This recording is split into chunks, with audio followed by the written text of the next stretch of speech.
नमस्कार, मैं हूं पृथ्वी नैथानी। आप देख रहे हैं उत्तराखंड खबर तक। आज हम पहुंचे यहां पर गौमुख में, जहां पर माँ भगवती गंगा का जो उद्गम स्थान है। यहीं से गंगा का उद्गम स्थान और आपके गंगा सागर तक जाती है। अगर मैं बात करूं, यहाँ पर ही देख सकते हो आप, पूरा एक चट्टान नहीं बजाय ये पूरा जो है बर्फ ग्लेशियर्स है।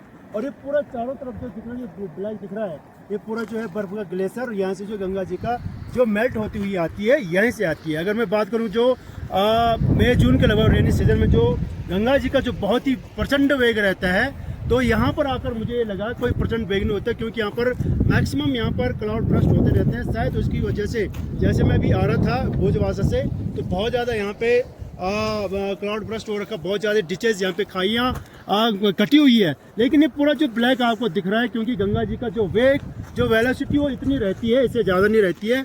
और ये पूरा अभी मेरे सामने ही यहाँ पे जो है 4-5 पत्थर नीचे गिरे हुए हैं, क्योंकि यहाँ पर एक हमारे गाइड साहब है, उन्होंने कहा कि आगे जाना मना है, क्योंकि ऊपर से जैसे जैसे ग्लेशियर मेल्ट हो रहा है, ऊपर से पत्थर भी गिरते हैं। पूरा यहाँ पर जो है ये पूरा जो है गौमुख ग्लेशियर्स है। और कुछ सालों में जैसे क्या कि पहले यहाँ पर 18 किलोमीटर हुआ करता था, लेकिन आज की डेट में कितना हो गया, 30 किलोमीटर, यानी 2 किलोमीटर पूरा जो है गौमुख ग्लेशियर मेल्ट हो चुका है। और ये हमारे बहुत ही दुखद की बात है। यहाँ पर हमारे साथ है गाइड हैं। ये क्या सर इसके बारे में, जो ये गौमुख ग्लेशियर है, आप यहाँ पर बराबर आते रहते हैं, आपके जो टूर आते रहते हैं, तो कब से और कितना ये पूरा जो मेल्ट हो गया? सर ये 5 सालों में सबसे ज़्यादा मेल्ट हुआ है, क्योंकि हमारे देखते देखते गौमुख 20 साल तक एक जगह स्थायी रहा है, जो 18 किलोमीटर पे था गंगोत्री से। लेकिन ये 5 सालों में ये 2 किलोमीटर से भी ज़्यादा हो गया शायद अब।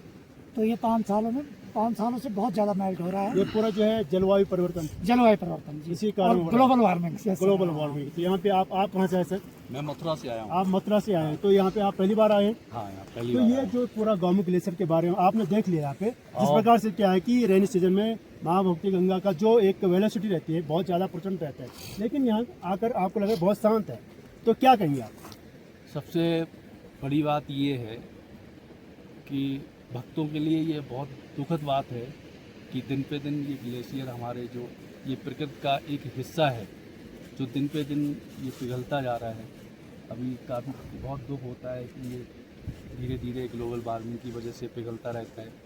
तो जितने भी हमारे सनातनी भाई हैं या हिंदुस्तान में जितने भी लोग रह रहे हैं, उनसे एक निवेदन करना चाहूँगा कि ज़्यादा से ज़्यादा पेड़ लगाएं। पीपल है, बरगद है, उससे क्या है कि जब नीचे गर्मी कम पड़ेगी तो यहाँ भी उसका असर पड़ता है जब गर्मी नीचे पड़ती है। क्योंकि अभी हम आ रहे थे तो जैसे कि अक्टूबर का महीना चल रहा है, और हम यहाँ से कम सी लेवल से 13,000 फीट की ऊंचाई पर है, लेकिन आने में बहुत ज़्यादा वार्म हो रहा था, बहुत ज़्यादा पसीना भी हो रहा था।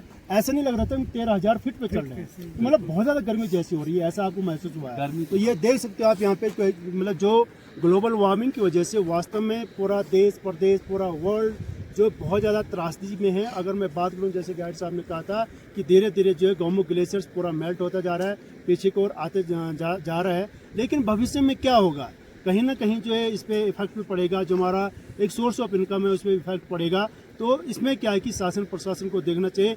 लेकिन इससे पहले कि मैं अपने आप को, या खुद जो आदमी को खुद समझदार होना चाहिए, पेड़ों की कटाई कम होनी चाहिए, और मैक्सिमम हो सके तो हर साल अपने नाम पे, भाई के नाम पे, माँ बाप के नाम पे पेड़ लगाना चाहिए, जिससे हमारी प्रकृति बची रहे। पृथ्वी नैथानी, गौमुख से उत्तरकाशी।